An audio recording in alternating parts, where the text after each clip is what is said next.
This is a University of Otago podcast. This is the University of Otago.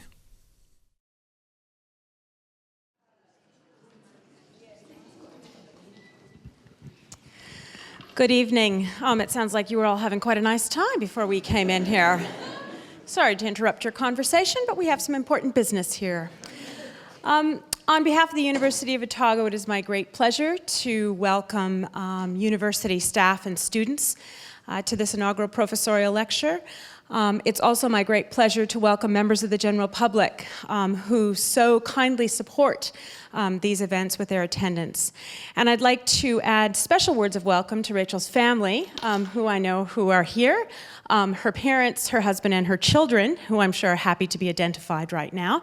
But it is fantastic to have you here with us to celebrate in Rachel's success. Now, those of you who come to these things regularly know that I often say that this is the highlight of my week. And part of the reason for that, obviously, is that it gives me at least 1 hour a week where I have to do virtually nothing except learn from the brilliant minds of the University of Otago Professoriate. But recently, when I've been reflecting on the inaugural professorial lectures over this past year, I realized that this is a really favorite part of the week for me for another reason. And that is that these lectures actually keep me honest. Part of my job on a daily basis is to spend a lot of time talking to outsiders about the University of Otago. And every once in a while, I think it's very important for me to get a reality check to see whether or not the sales pitch that I'm giving is actually an accurate reflection of what is going on around here. So, as I was reflecting on Rachel's contribution to the University of Otago, I'm reminded of two things that I talk about quite often when I speak to members of the general public. The first thing is that I spend a lot of time speaking to alumni about the importance of their lifelong connection to the University of Otago. And I think it's important in that context to point out that Rachel is not the only member of her family who is heavily embedded in this university. Her father, Dr. Ross Smith, studied medicine here in the 1940s, and he also taught for us as a student in the program of radiology. Her husband, Harold, also studied for his BA here in history. Her sister, Mandy, studied postgraduate nursing, and her mother, Joy, has actually done a considerable amount of acting for medical school clinical scenarios. And she's also been a lifelong member of the Dunedin City Choir that also has a very long standing relationship with the University of Otago. Two of her nephews, William and Thomas, currently study here at the University of Otago. And I'm told that her daughter, Abby, at the age of 6, produced a business card listing herself as a research assistant here. So we are expecting big things out of future generations of the Spronken-Smith family. So within New Zealand, these kinds of intergenerational relationships to a university are actually somewhat unique to the University of Otago. Our age and our reputation make them possible, and the fact that they exist and continue to grow make us even stronger as an institution. Now, the other thing that Rachel's career highlights for me is the value that we place on teaching here at the University of Otago. And those of you who are members of the academic staff here will be well aware of the fact that we had some welcome discussion earlier in the year about the relative importance that the university places on teaching and research. And Rachel's career really personifies my own view about the relationship of these two activities, indicating that both of them are equally important, and that in order to become a professor here, we actually demand excellence in both. Rachel is obviously highly committed to the creation of new knowledge through her research, but she is equally committed to the dissemination of that knowledge to inspire young, and sometimes not so young, minds. As the former head of HEDC, Rachel took on the challenge of actually making this university community better teachers. And most recently, she has taken on the challenge of being the dean of our new School of Graduate Research. So I think she clearly exemplifies the kind of academic that we try to foster here, people who are highly committed to those dual activities of teaching and research. I will now hand over to the Deputy Vice-Chancellor, Academic and International, Professor Vernon Squire, who will tell us just a little bit more about Rachel's path to professorship.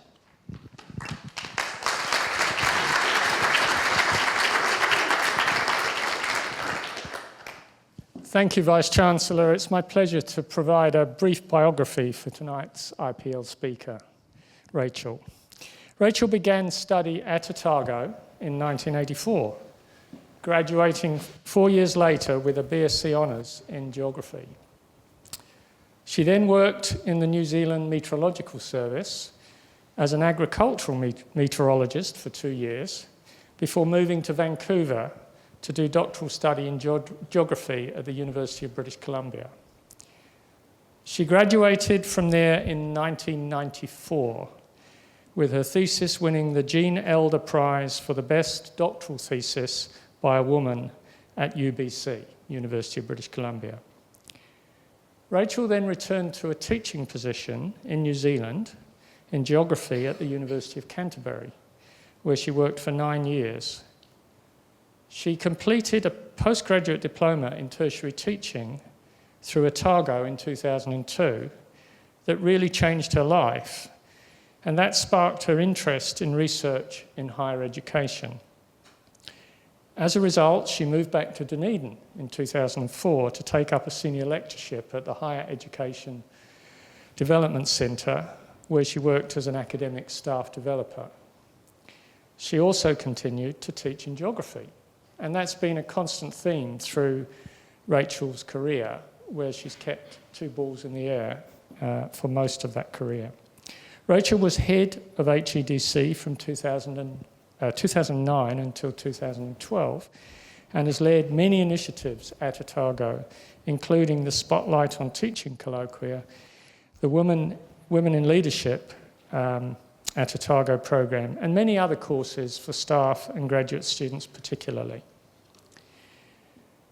Rachel has also won 3 teaching awards, 1 at the University of Canterbury and 2 at Otago, for supervision in 2012 and teaching in 2013. Her research interests still span geography, particularly urban climatology, and higher education, with interests in undergraduate research and inquiry, curriculum change, and graduate attributes. And as Harleen said, Rachel is now the Dean of our Graduate Research School. I could go on and tell you more about Rachel's success in getting research funding, her publications, and the large amount of supervision she does, but it's time to hear from Rachel. Professor Spronken-Smith, I invite you to tell us about educating undergraduates for uncertain futures.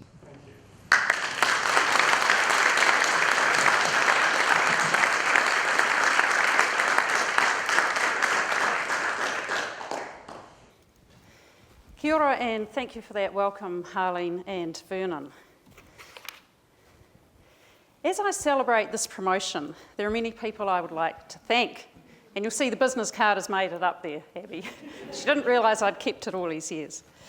First and foremost, my family, Harold, Liam and Abby, for believing in me when I didn't. They never doubted I would make it. To my parents, Joy and Ross, I feel so privileged to have you here this evening. You've been a fabulous source of support over the years. All those after-school pickups, those meals, have enabled me to keep working full-time and to make it today. And Mum, you're a terrific proofreader. Thanks also to my nephew Willie for his after-school care and house-sitting during his time at university, including rushing the dogs to the vet when they consumed an entire block of chocolate.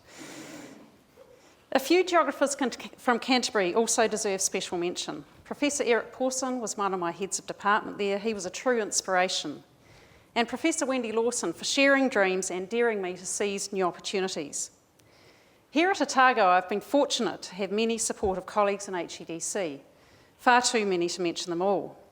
However, special thanks to Tony Harland and Carol Bond for mentoring me into higher education research, as well as to Rosemary McBride, Nikki Hunt, Angela French, Candy Young for their superb administrative support.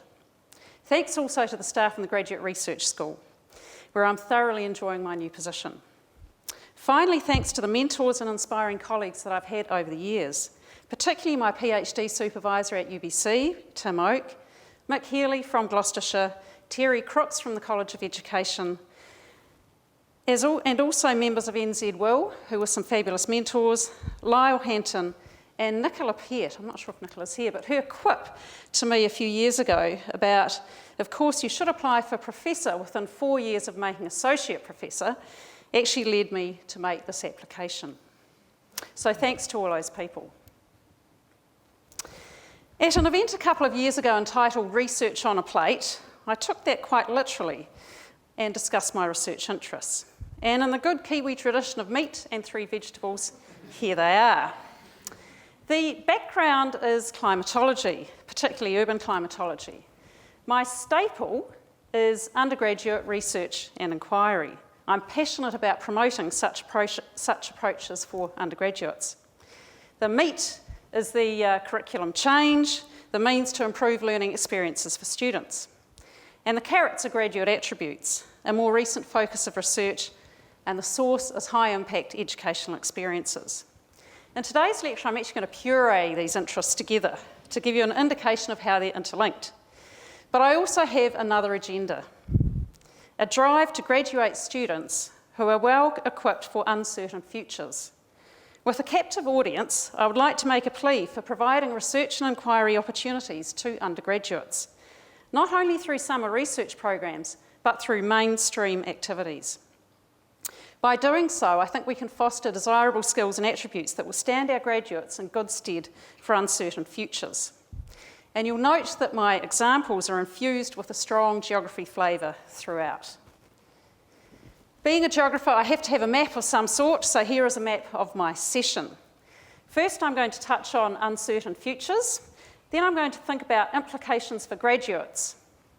Having identified some desirable graduate attributes, I'm then going to discuss how we might actually teach towards them, particularly focusing in on inquiry and undergraduate research experiences, both within the curriculum and extracurricular activities. Finally, I'm going to touch on how students know about what they're getting out of their education. How can we help them realise what they've achieved? And this will help close the loop towards securing jobs. And you'll notice that I use these icons throughout as a roadmap through the lecture. I thought it was a bit brave of me to put up a quote like this at the start of this, but I will try and read it without getting tongue-tied. As we know, there are known unknowns. There are things we know we know. We also know there are known unknowns. That is to say, we know there are some things we do not know, but there are also unknown unknowns, the ones we don't know.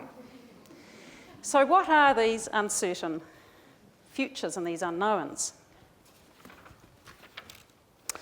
I'm going to begin by discussing uncertain futures and draw on the tale of 2 Ronnies, but not the ones you're probably familiar with.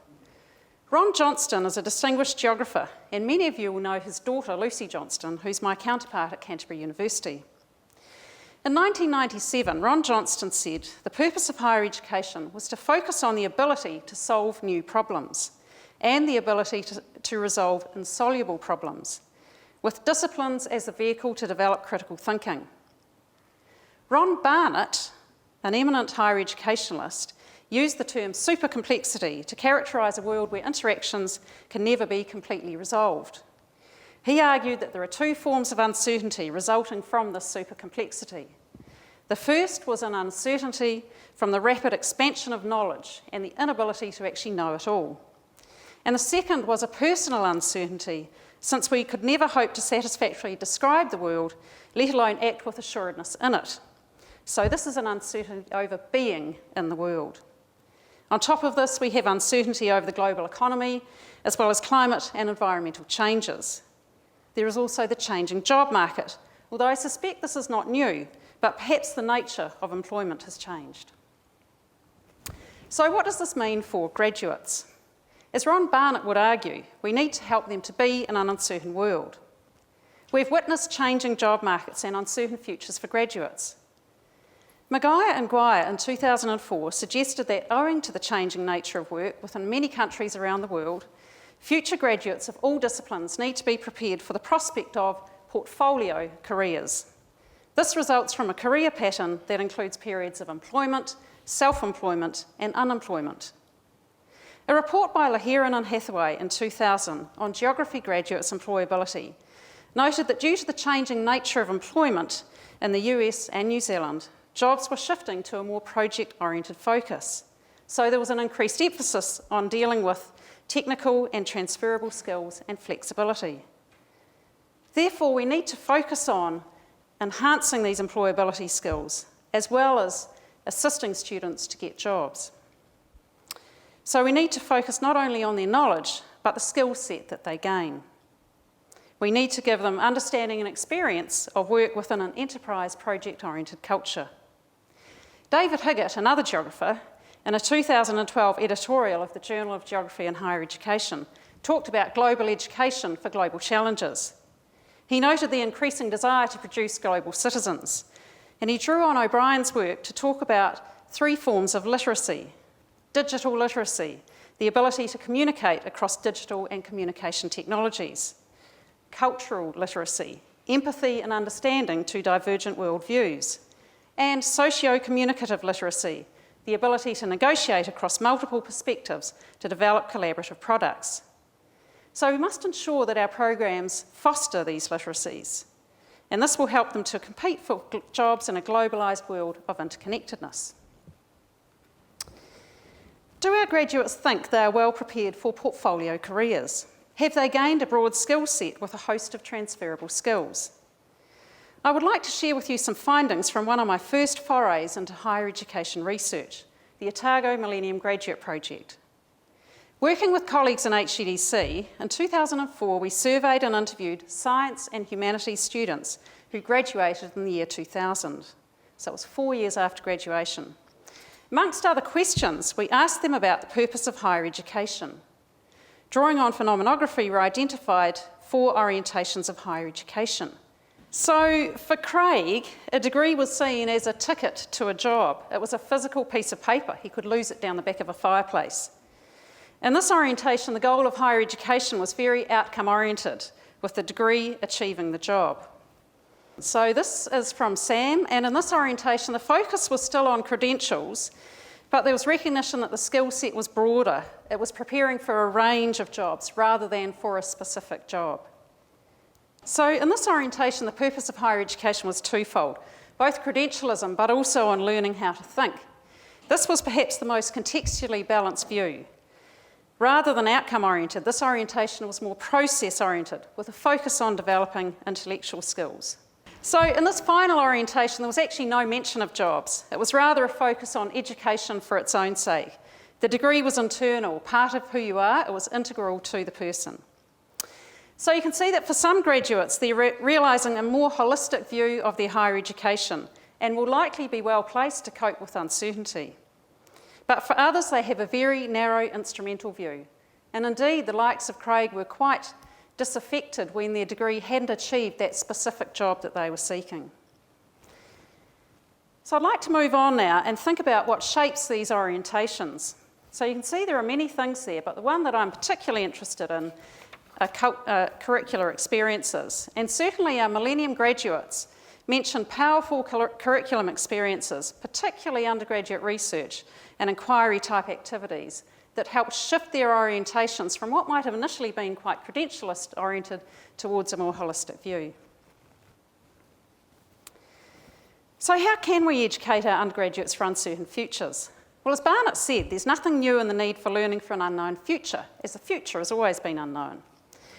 Our task as educators is to prepare students for a super complex world in which incomplete judgments or decisions have to be made either because of time or insufficient evidence. Barnett argues that the task is an ontological one, a matter of learning to live with uncertainty. The human qualities and dispositions that Barnett proposed included carefulness, thoughtfulness, humility, criticality, receptiveness, resilience, courage, and stillness. For pedagogy, this means less emphasis on knowledge and skills, but these are still necessary, and more about students gaining a sense of themselves and of their relationships with the world around them. A pedagogy for an unknown future, Barnett says, becomes a pedagogy with the unknown built into it as a fundamental principle, exposure to dilemmas and uncertainties. That is a curriculum for super complexity. Valda McCoon and Noel Entwistle added to Barnett's list a disposition of understanding for oneself, and they said that this had 3 elements: learning strategies, which required a good grasp of the essence of knowledge and academic discourse in the subject, willingness to put in the time and effort to apply the learning strategies effectively, and alertness to the context within which learning is taking place. They said that if we could do that, we would be able to help students cope with uncertain futures. Hounsell and McCoon went on to talk about ways of thinking and practising. And you can see their quote there about what that means. It's quite a long quote. I'll let you read through it.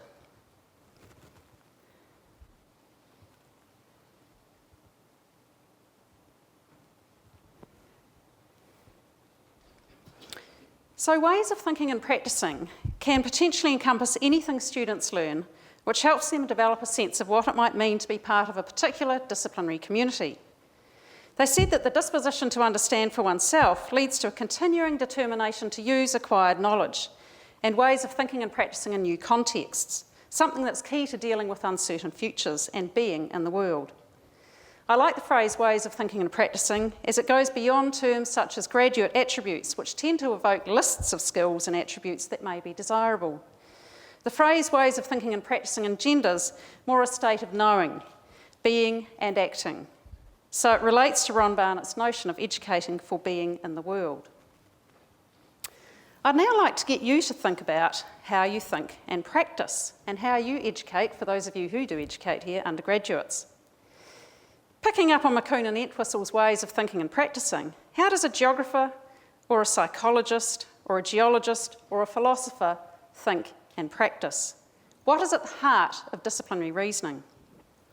It's important to articulate and role model for students what thought processes you go through so they can try and develop their own disciplinary reasoning. As an expert, it's often difficult to try and unpack how you think for your students. Yet knowing these processes is crucial to their development. Clinton Golding, an HEDC colleague, in a 2011 paper discussed how to promote critical thinking. He advised educators to make critical thinking visible and concrete by being explicit about the questions that expert critical thinkers address and setting up the educative environment so that students ask and address these same questions, which in turn enables them to be critical thinkers. He advocates for reverse engineering of the thinking of an expert so students can learn how disciplinary experts think and the sort of questions that they ask. I'm going to show you a series of sequence of images from the series of earthquakes in Canterbury. As you watch these images, I want you to think using your disciplinary lens. What are you thinking about? What questions are you asking yourself? Please think of some questions and be prepared to discuss them with your nearest neighbours.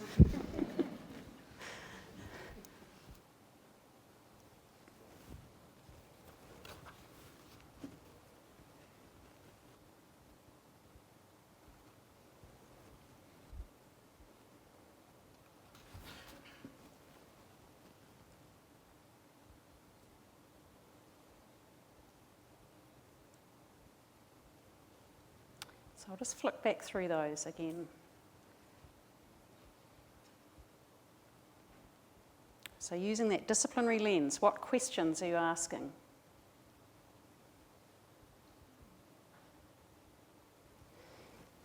Right, if you could turn and talk to your neighbour for a couple of minutes and discuss those questions.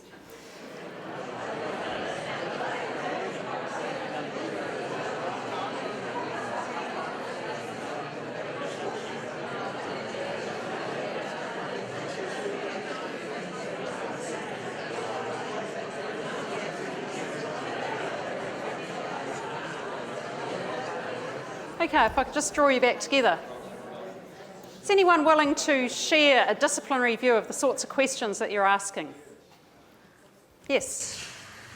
I've got an HR health and safety background, so I was thinking, gosh, USAR must have had fun grid searching there. Who was hurt? How did they extract them? I bet the communication plan was fun. Oh look, the Barmy Army power of social media. Oh look, they're using New Zealand Army. That's a good thing rather than sending them off to war. And then look, a blank canvas. We can create something completely new. All right, thank you. Now, we got somebody from a science discipline. Oh, yes? Yeah. Yeah, from the science point of view, what happens when gravity goes sideways? I was worried about the P and the S waves. Okay, arts or humanities? Anyone here who's willing to share? I was worried about how frightened that little boy must have been when the earthquake hit. Right, how frightened the little boy would have been, yes. Any other perspectives from...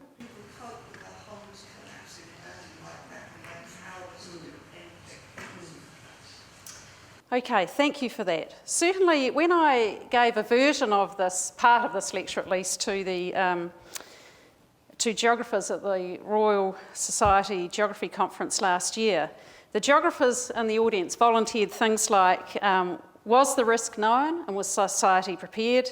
How was infrastructure affected? How did people respond? Who and where? How extensive was the damage and were there spatial differences? And then with these last images, how is space and place being reinvented?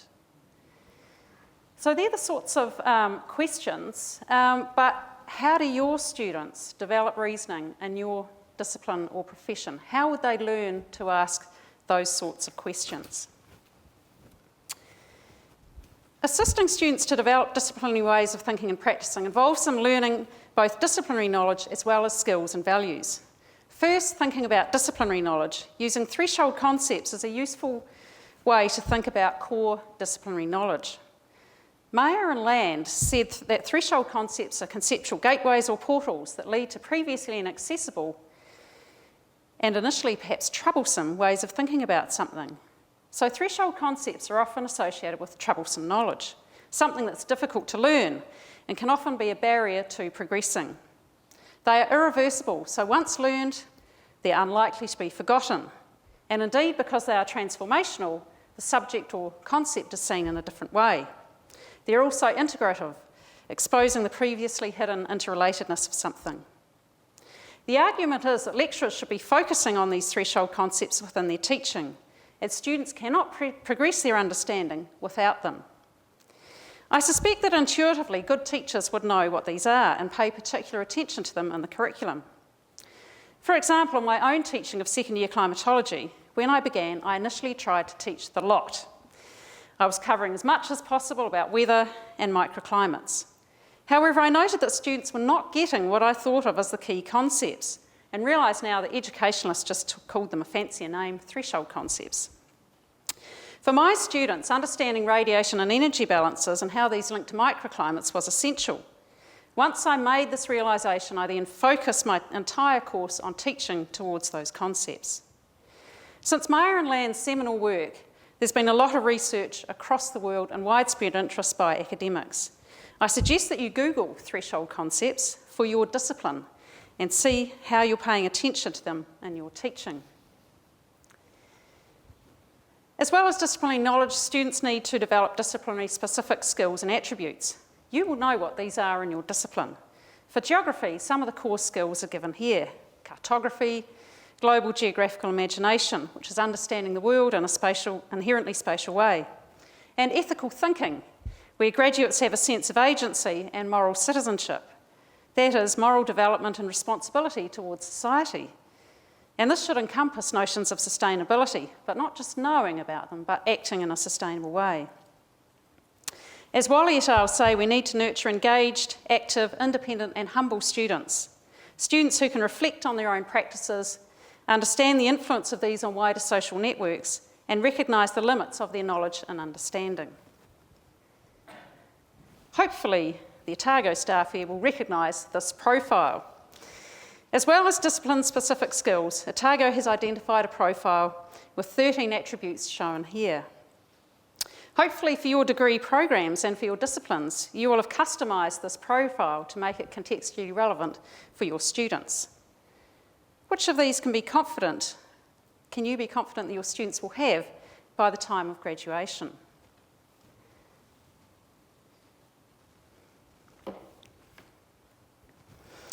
This graph, kindly supplied by Mirosa, is hot off the press from preliminary analysis of the 2013 Graduate Opinion Survey.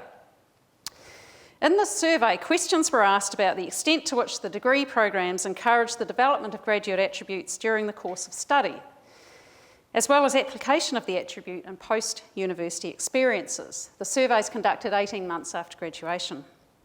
A positive number means there was encouragement of this attribute. Right, we can see that overall, if we're looking at the application and development, there's actually not too bad a match. I was quite encouraged to see this. But there are some areas in which we can do better. Most noticeably, these are teamwork and oral communication skills, but also planning, solving problems, self-confidence, independent judgment, being creative, and flexibility and adaptability. These are all qualities which we know are important for students to cope with uncertain futures and portfolio careers. So there's a lesson here for us in our curriculum. So how can we teach to develop the desirable range of knowledge, skills, and values? Since the year 2000, data has been collected from over 1.4 million students at 1,200 higher education institutions in the US with the National Survey of Student Engagement, or NSSE as it's known. In 2008, George Koo, one of the creators and proponents of NSSE, used 9 years of data to establish 10 high-impact educational practices. So this is what the students valued as being particularly important in their learning. Their sample included liberal arts colleges as well as universities, so some of the practices might actually be a bit hard to implement in a large university like this. These high-impact educational practices, as well as getting students more engaged in their learning, are known to help foster a range of graduate attributes. And as you look at that, oh sorry, I haven't put it up. As you look at that list, how many of them are available in your program? Have a think about that.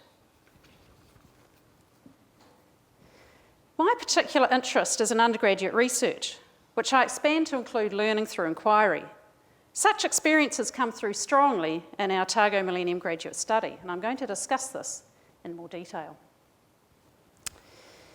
Most of my research in higher education has been on undergraduate research inquiry. In this 2010 paper, which stemmed from a national project on inquiry-based learning, we developed the theoretical basis for learning through inquiry. First, we provided a definition as shown here. The elements included learning being driven by questions or problems, learning based on a process of seeking new knowledge and understanding, a student-centred approach with the teacher as facilitator, a move to self-directed learning, and an active approach to learning.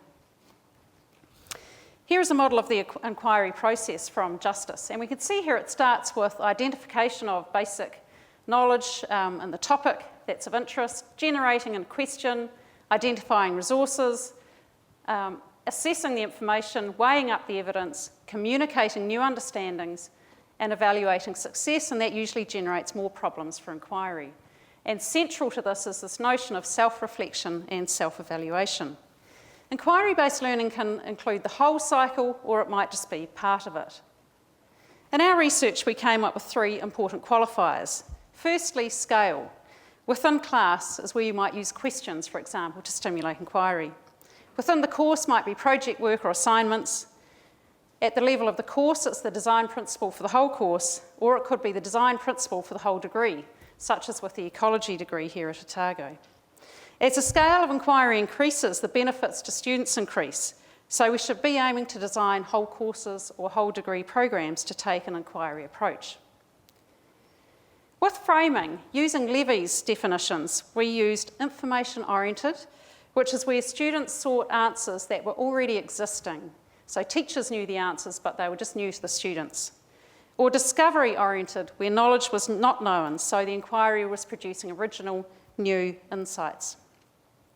And then we looked at modes, and there were 3 modes: structured, which is where the lecturers provide an issue or problem for students to address, as well as an outline for addressing it; guided, where lecturers provide the questions to stimulate inquiry, but students are self-directed in terms of answering those questions; or open, where students formulate the question and go through the whole inquiry cycle themselves. To make this a bit more concrete, I want you to consider 3 courses from Otago that we studied in a national project. Each course used an inquiry design.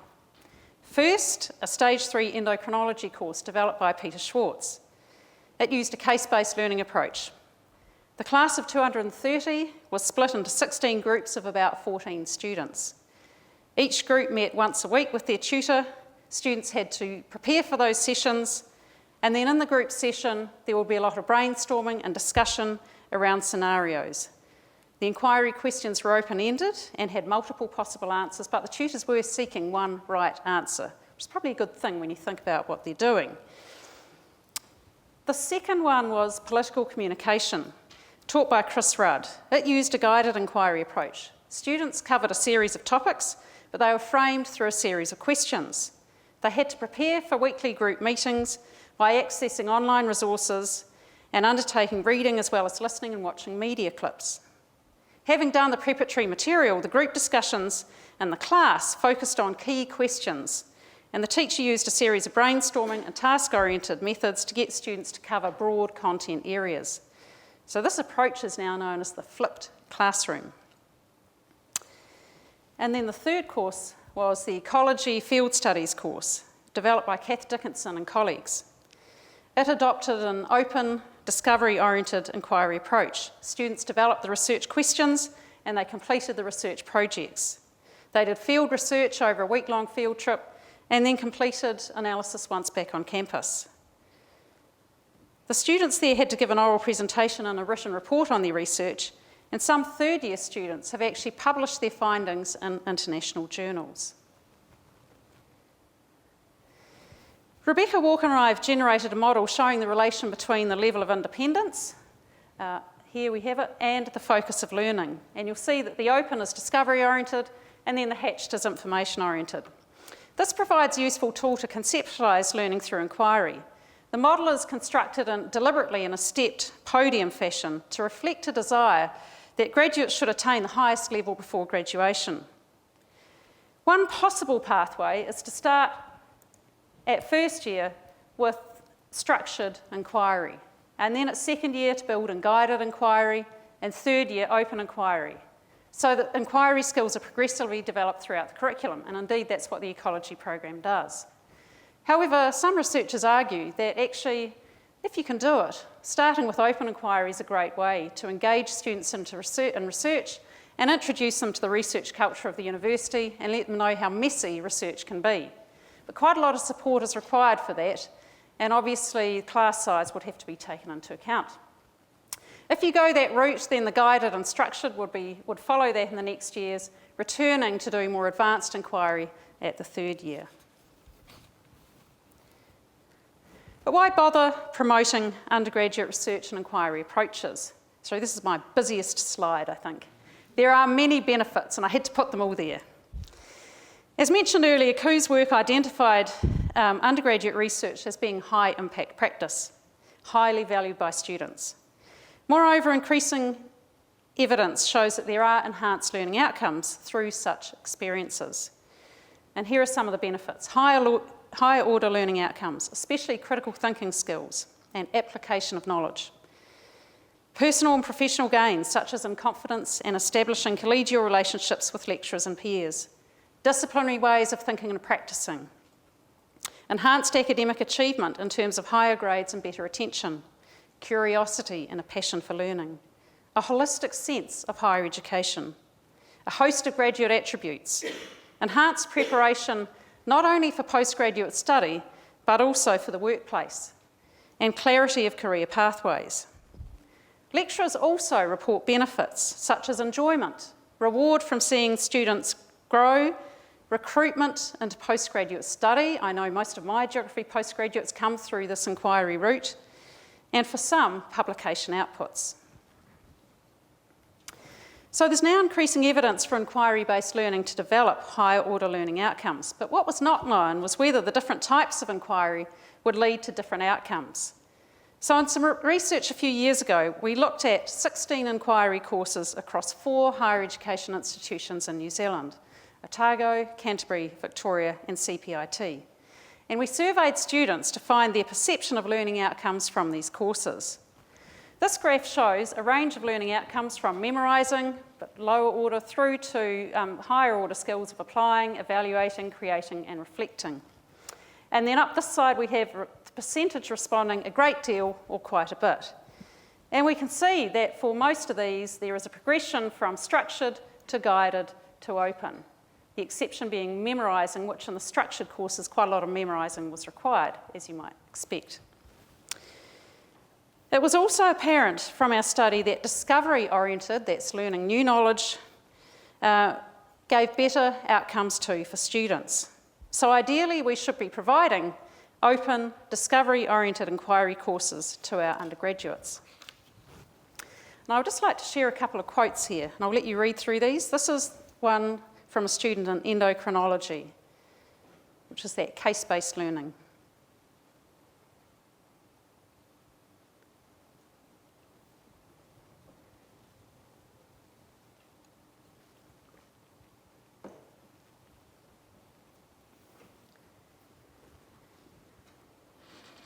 And then if we look at ecology, a couple more quotes here.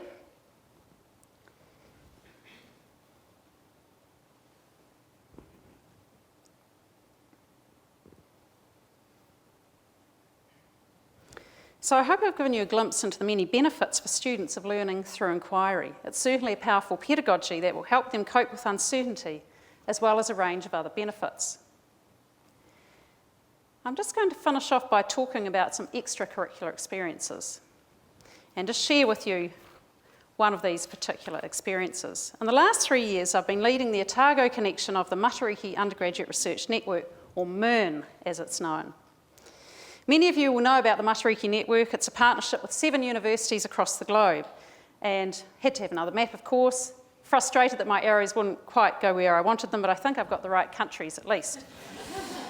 So this undergraduate research network was the brainchild of the University of Western Australia, and then we joined with them last year, as well as Durham. Durham didn't participate this year, but Queen's in Canada joined in.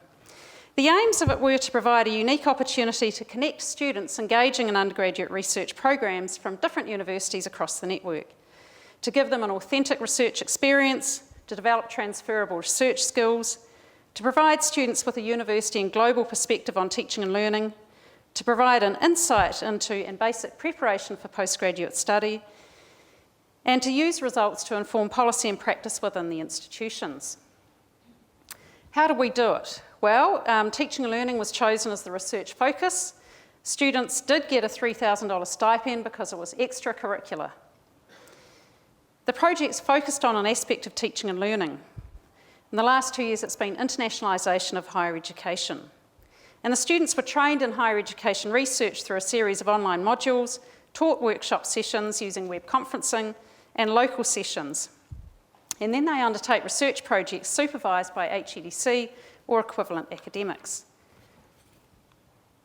And I'll let you have a read through some of those examples of projects from last year.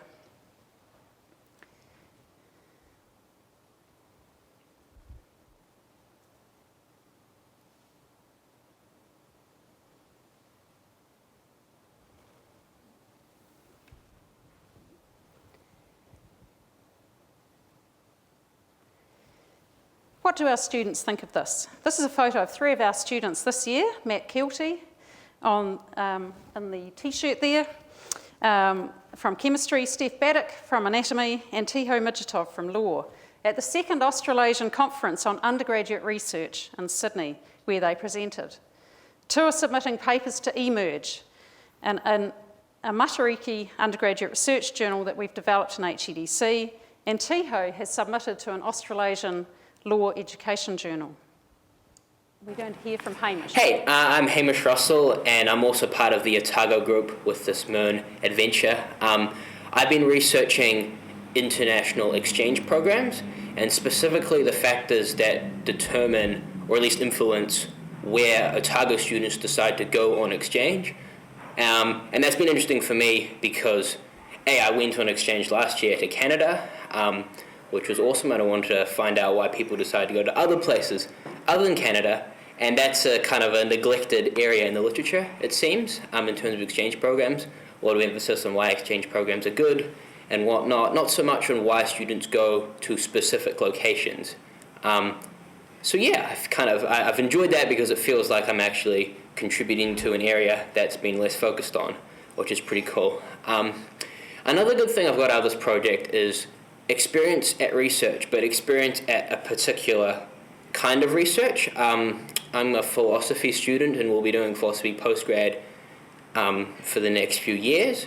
And so this kind of research actually with this project is actually dealing with data, which is something I may not come across again quite so much in my philosophical endeavours. And so it's been a good chance to learn just how different research works, how I guess social science research works. And I've been conducting surveys of Otago exchange students, so kind of like, I guess, a marketing style survey research. So I guess that's given me a broader grasp of what academics kind of do at universities. So that's been interesting. And the topic of internationalization is also an interesting one, which has come across in my studies in a sort of broader sense in terms of like economics and whatnot. So it's been good to focus on a sort of nitty-gritty aspect of that, I guess in the context of what I've participated in and enjoyed with exchange programs.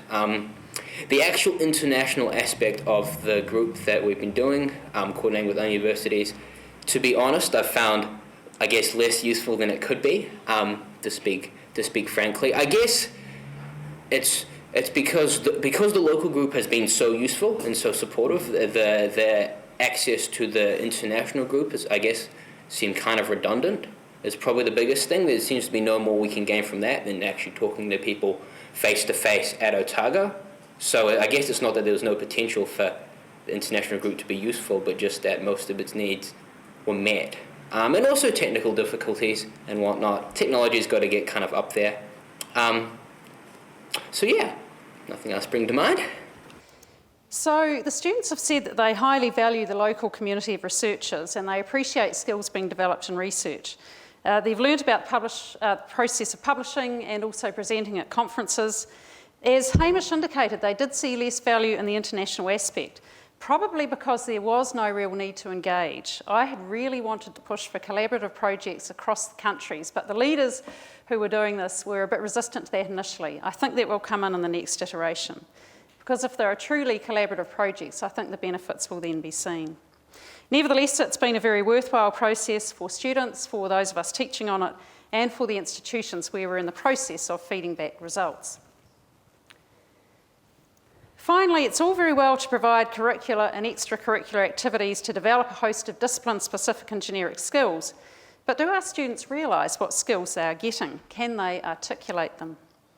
I think as lecturers we need to assist students to both monitor their progress of attaining graduate attributes and help them articulate these. This takes us into the realm of skills audits, learning journals, reflective critiques and e-portfolios. I know some colleagues here at Otago in Education and the Bachelor of Oral Health are using e-portfolios to assist students to keep track of their development and for their future professional careers.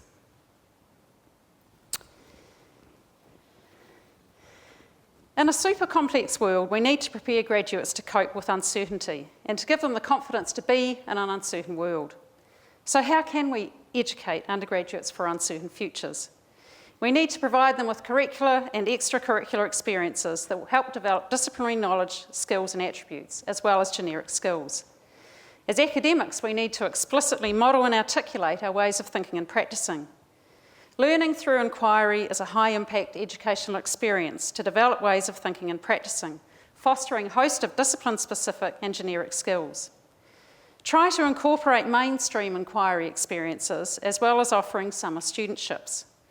Finally and importantly, students must be made aware of what we're trying to do, and they should be assisted to track their acquisition of knowledge, skills and attributes. They need to articulate what it means to think and practice as a geographer or an ecologist or a historian, etc. By doing so, we can help graduates to be in an uncertain world. Thank you.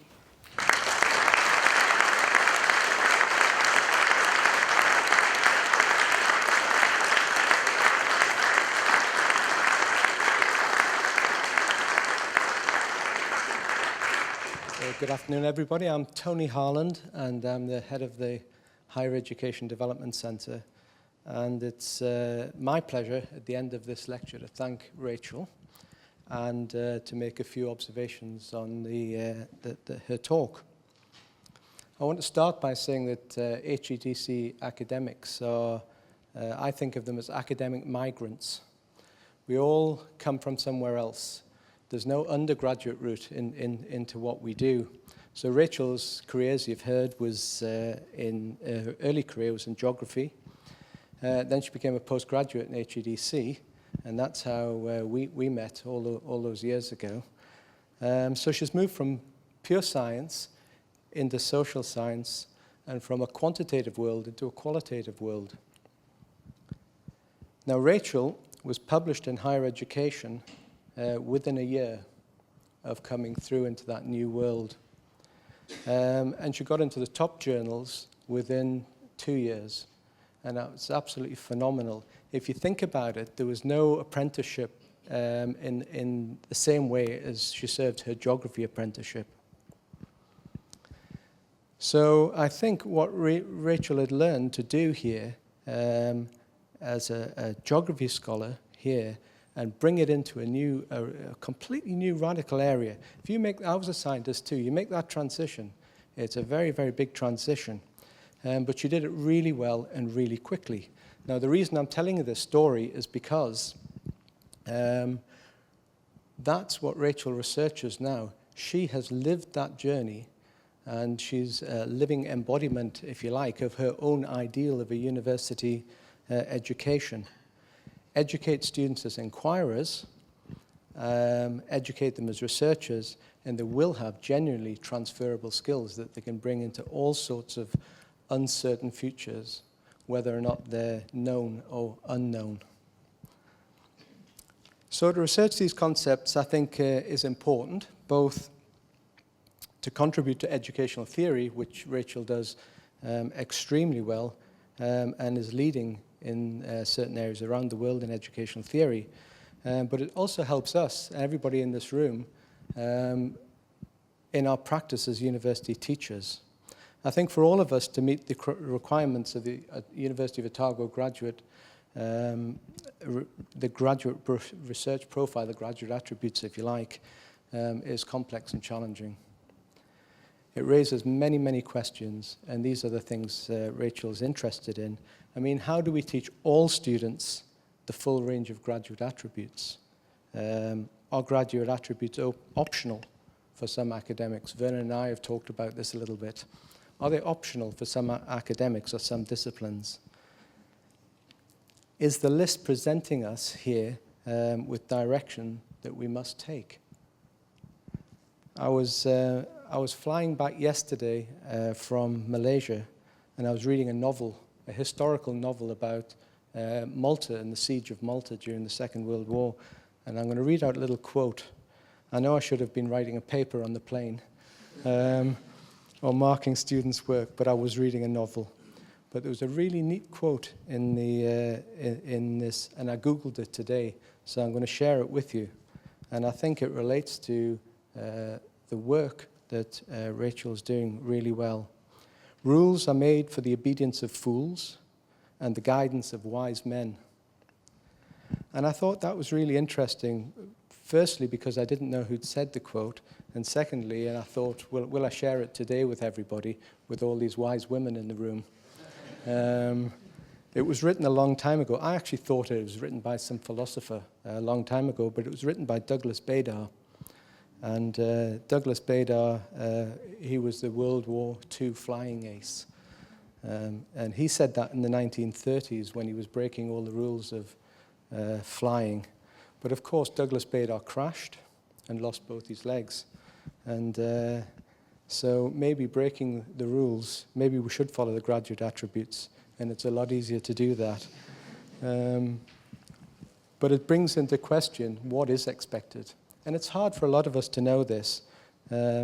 What is expected of a university teacher, and what are the limits of the teacher's responsibility?